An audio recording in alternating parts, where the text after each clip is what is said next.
Hi friends, welcome to Jaya's garden. சாதாரணமாக மழைக்காலம் பனிக்காலத்தில் தான் சளி பிடிக்கும். ஆனால் வெயில் காலத்துலேயும் வேர்த்து அந்த வேர்வையினால் சளி பிடிக்கும். நம்ம எப்போதும் வீட்டில் இருக்கிற எல்லா பொருளையும் போட்டு கஷாயம் போடுறது வழக்கம்.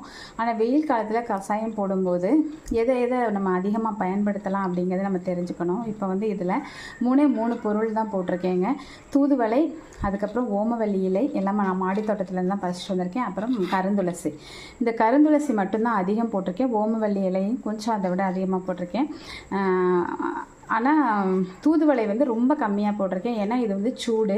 இப்போ ரொம்ப ஹீட்டான சமயத்தில் இதை சாப்பிட்டோம் அப்படின்னா வயிற்றுப்போக்கு ஏற்பட வாய்ப்பு இருக்குது. அதையெல்லாம் பேலன்ஸ் பண்ணுறதுக்காக மிளகும் அதுக்கப்புறம் மல்லி இலையும் போட்டு நல்லா 2 டம்ளர் ஊற்றினோம் அப்படின்னா 1 டம்ளராக வற்ற வச்சு அதுக்கப்புறம் நம்ம அதை குடிக்க வேண்டியதான். அதிகமான பொருட்களை போட்டு கஷாயம் வெயில் காலத்தில் செஞ்சு கொடுக்கக்கூடாதுங்க.